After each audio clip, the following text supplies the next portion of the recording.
Shalom. Giving all praises to Yahweh, Bahashem, Yahweh Shai. Double honors to the apostles, bishops, and elders of Great Millstone. Shalom to you, hopefully let. I'm your brother Yahweh Call from Great Millstone, Orlando. And I'm going to title this something along the lines of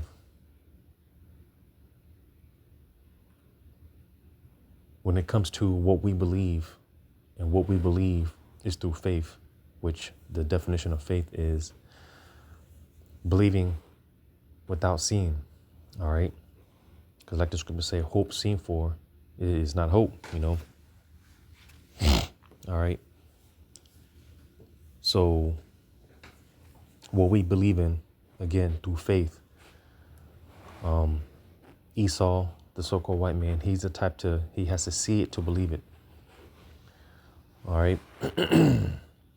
So with that being said, I'm going to play this video and copyright disclaimer. All right. Fair use. I'm not making any type of monetary gain off this video. It's, strictly for informational purposes only. All right. And, it's just rather interesting, because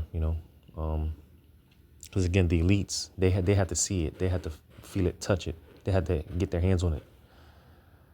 And what am I talking about? Well, I'm going to play this video.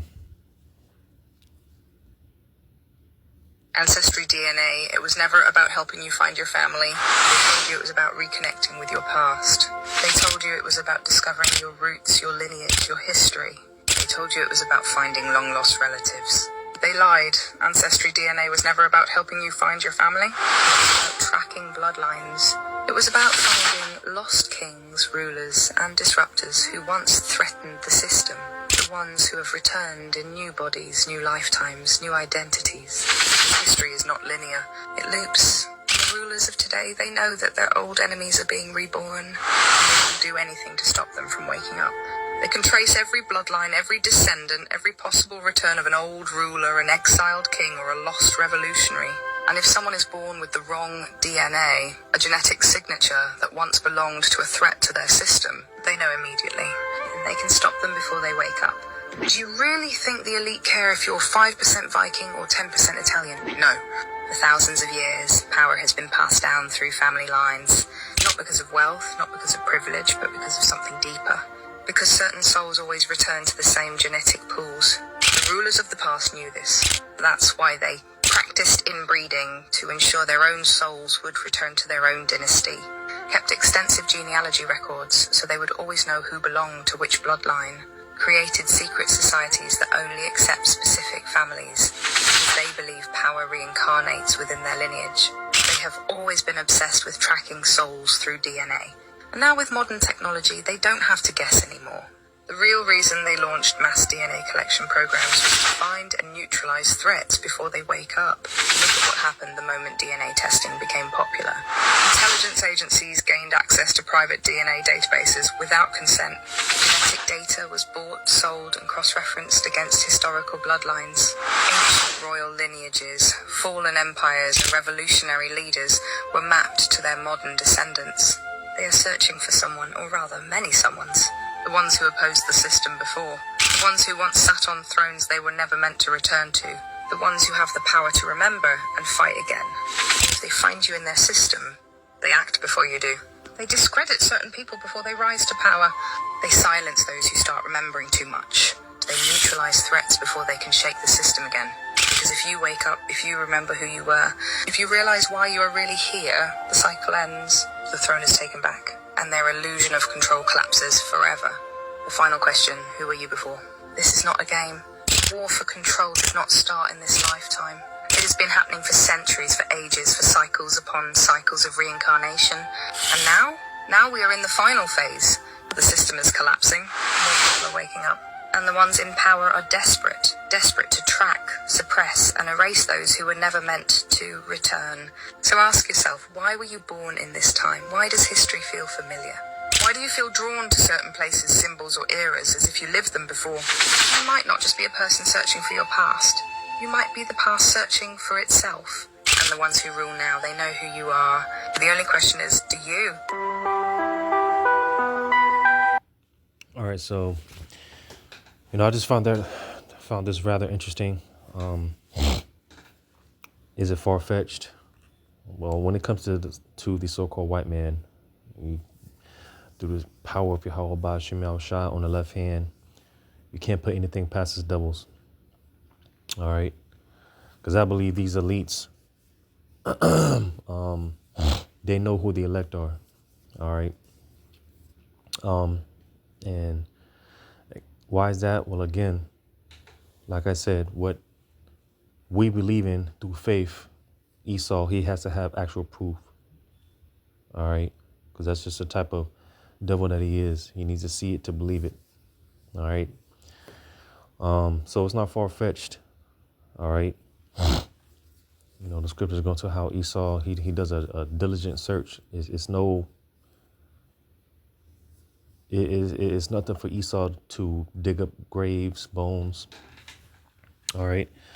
I mean, you just got to ask yourself, because the Lord definitely, because how does he know that he has but a short time pursuing Revelation 12? What is the Lord showing him? What type of records does he have? Because you best believe he has our records. All right. You best believe he has our records. All right. Which, again, further leads me to believe he knows who the elect are. All right. So that's the overall point of this video.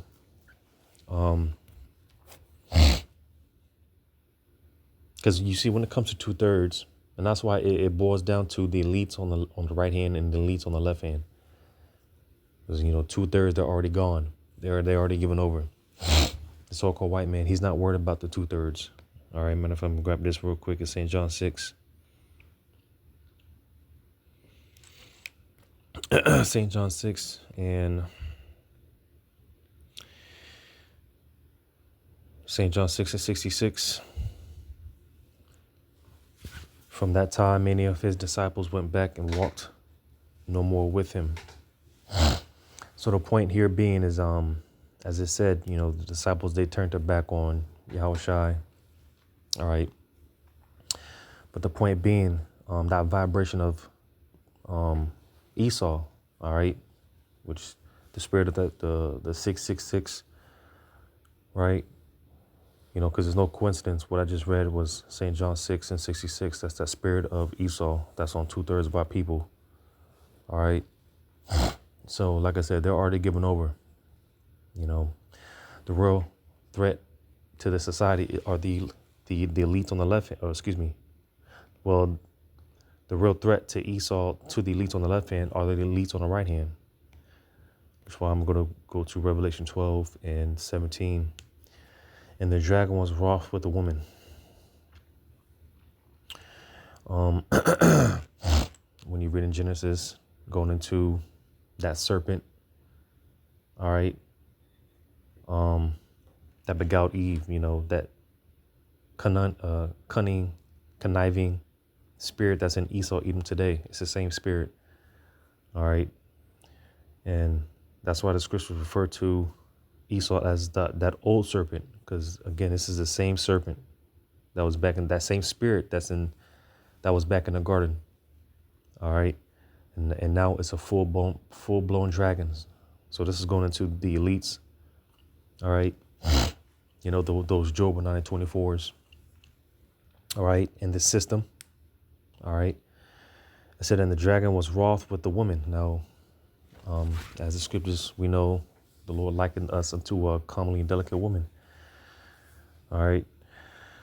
It says, and went to make war with the remnant of her seed, which keep the commandments of the Most High and have the testimony of Yahushua Hamashiach. So, again, who's the real threat to the Esau in this system? It's the elites on the right hand. All right, the remnant.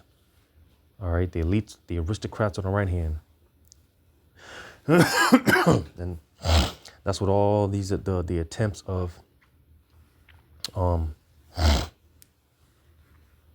to basically destroy so-called Negroes, Latinos, and Native American Indians has been about. All right, cutting off that bloodline, because Yahweh Shemel Shai made a bet, which of course this is a bet that Esau can't, he'll never be able to fulfill. But nevertheless, the spirit that's in Esau, Edom, he's just a madman. He's a mad scientist. So of course the Lord's going to have it to where, he's going to actually try to uphold that bet, trying to do away with the stars, the ordinances of the heavens, the moon, and things of that nature. Because, like I said, the Lord made a bet. If you can do away with the ordinances of the heavens, then I'll do away with my people. So this is what it's always been about. All right. And that's why, for the longest, this is what the GMOs about, the chemtrails, the abortion clinics, and so on and so forth. All right, the depopulation agenda, all these things is been about destroying us as a people, doing away with us as a people. All right. But again, because Esau, again, he has to have records of some sort. Again, how would he know that he has but a short time? What is the Lord showing him? Because again, best believe the Lord is showing him something. You best believe he has records.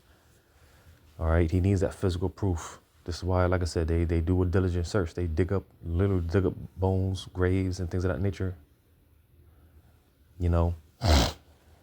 Like I said, what it takes for us, what we believe through faith. Esau, he's just that type. He needs that physical proof. I mean, he has it somewhere. And like I said, I believe that he has records of actual, genealogies and things of that nature. He knows who the elect are. All right. That's why a part of why he's trying to stir up this chaos. All right.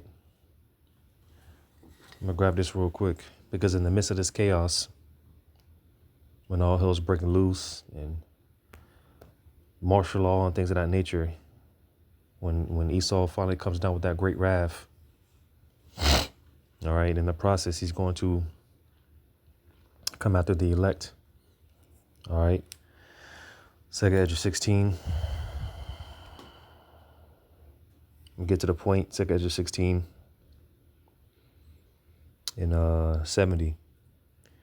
For there shall be in every place and in the next cities a great insurrection upon those that fear the Lord. All right. Like I read in Revelation, that the remnant, the dragon making war with the remnants, all right, the elect. And they shall be like madmen, sparing none, but still spoiling and destroying those that fear the Lord. Because again, in the midst of this chaos, Esau, when he finally makes his move, he's going to come after brothers. All right.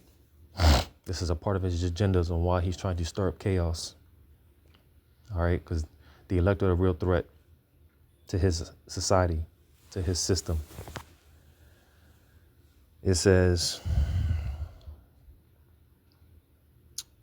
verse 72, for they shall waste and take away their goods and cast them out of their houses. Then shall they be known who are my chosen, and they shall be tried as the gold in fire. So you see, because it's going to be made known in that day who the Lord is dealing with. All right. I'm going to grab another one in Wisdom of Solomon 2.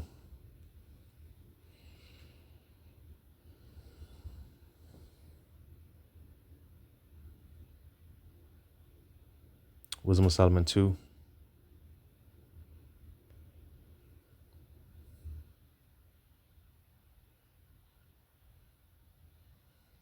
I'm going to start at verse Wisdom of Solomon 2 and 11. Let our strength be the law of justice. For that which is feeble is found to be nothing wroth or worth. Therefore let us lie in wait for the righteous, because he is not for our turn. And he is clean contrary to our doings. He upbraideth us with our offering.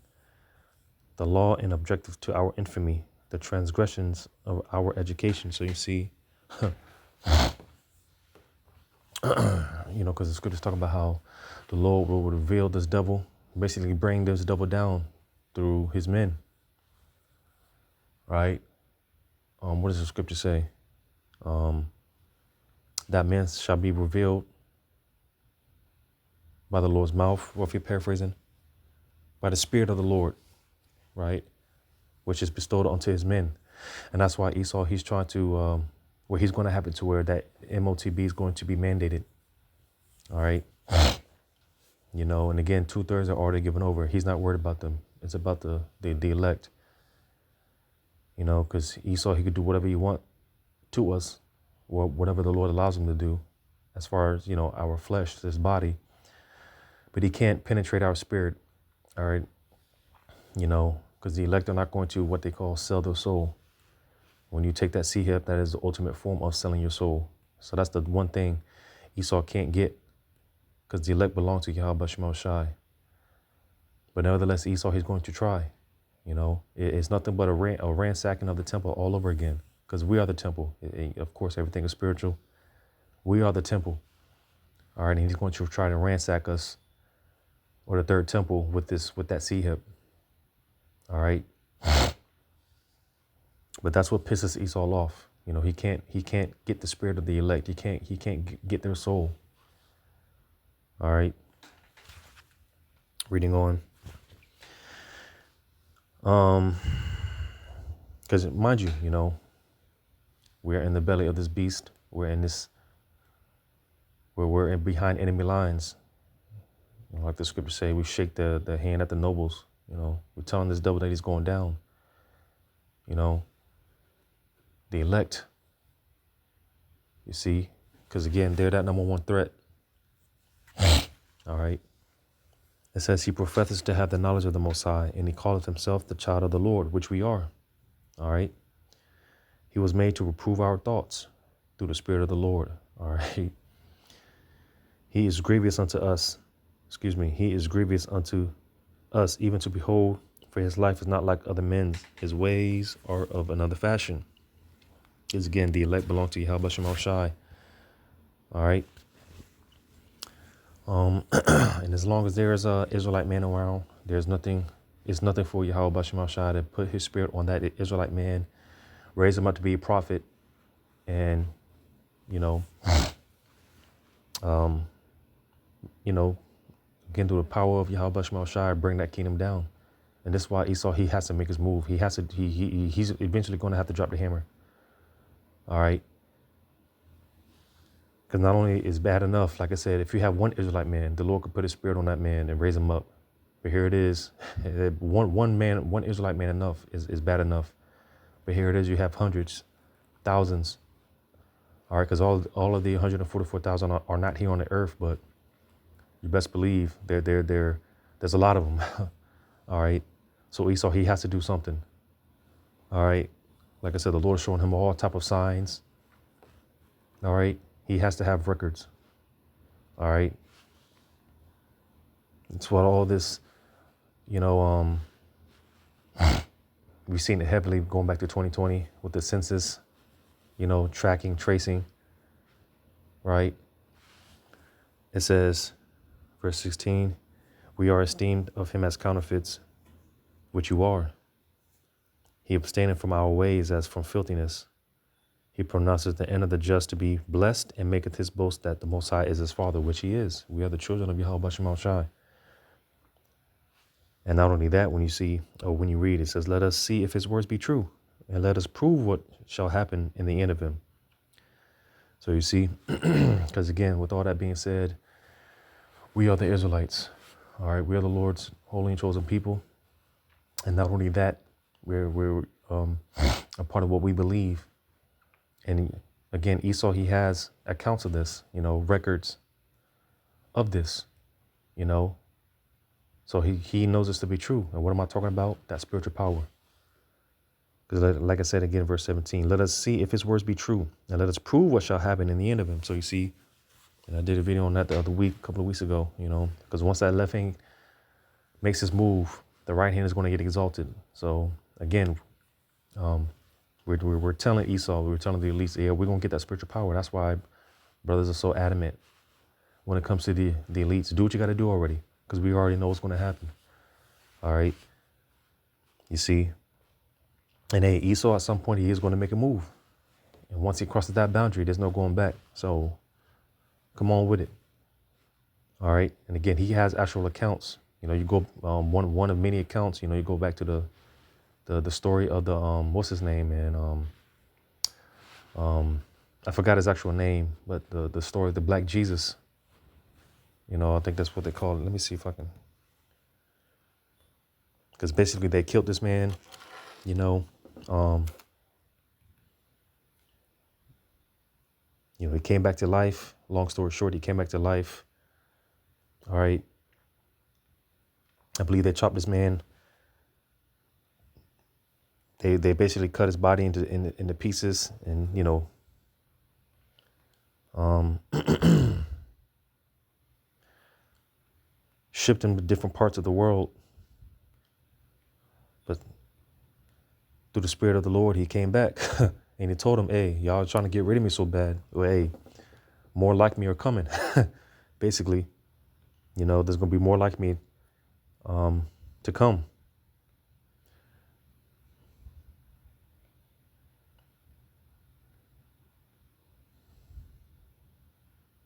Simon Toko, Simon Toko, I believe that's his name. Simon Toko. You look into that story.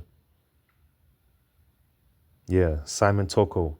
They did all type of cut the man's heart out and did all type of things.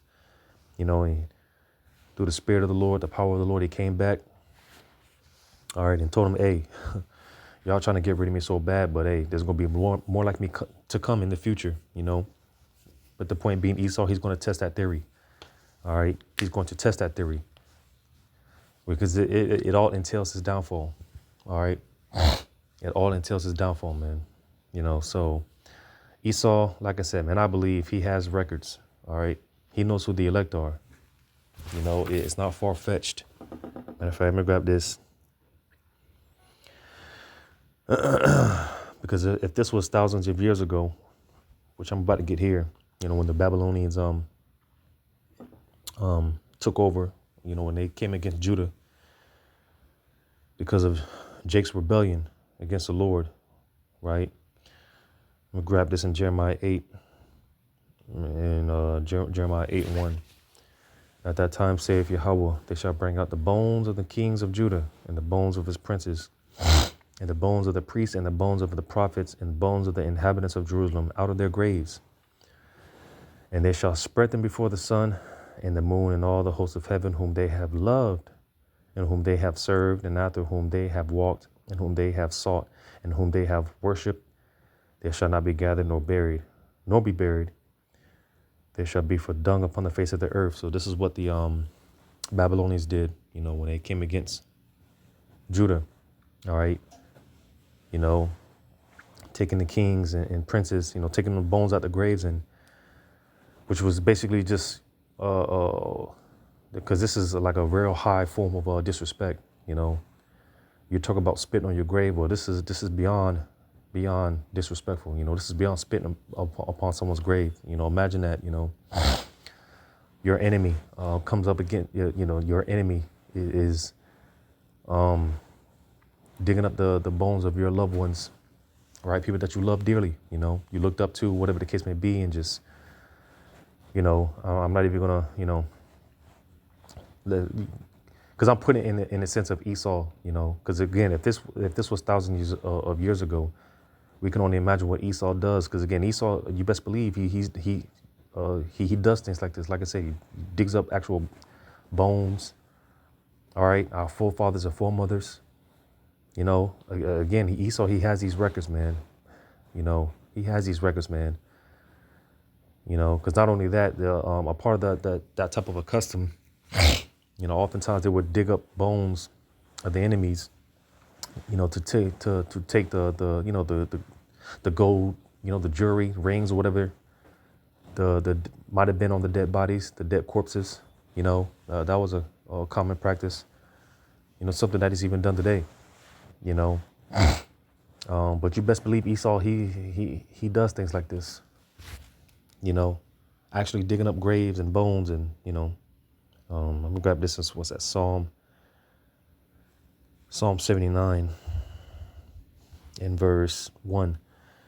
Because this account, man, it was a very you could say, traumatizing account. You know, it was very traumatizing. You know, Psalm 79:1.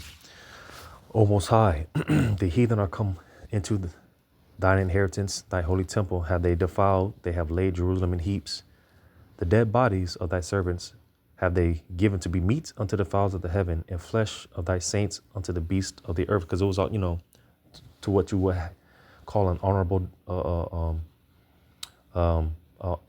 burial. But here it is, these heathens, they digging up those corpses, and you know, just you know, doing whatever, and just leaving them there, you know. And really, the Lord was mocking us. You know, he was, you know, punishing us. But nevertheless, these are acts that the heathen still did. Heathen still committed. But the point that I'm making is, you best believe Esau, he's doing shit like this. He's done shit like this. All right, digging up the bones of our forefathers and foremothers. All right, you know, doing whatever he does through the power of Yahweh Shemal Shah on the left hand. You know, tracking and tracing our ancestry. All right, because again, it sounds far-fetched, but nothing, you know, you can't put anything past these devils, man. So that, again, that's why it leads me to believe that Esau, again, he has certain of our records. All right. You know, the elder Yashawamba did a video the other week about, and I did a video on this a couple of years ago when it came out, about the whole CERN, you know, and how they pretty much put a message out there and they got a message back, you know, and it aligns that message. It aligned with Daniel 5, you know. It lined up just with Daniel 5, you know, because they put a message out there and they've received a message back, you know, because like I was saying, the Lord is showing them stuff, you know. They have stuff, man. They have records, man. How or else how do they know they have a short time? What is the Lord showing them? You know, what records do they have? You know, but yeah, man. You know, like I said, man, they have to have records. They know who the elect are. Like I said, what it takes for us, what we believe through faith. Esau, he has actual records and things of that nature. You know, so this isn't far-fetched. All right. The Lord wanted this to edify and giving all praises to you. How about Shemal Shai? Shalom to you, hopefully elect.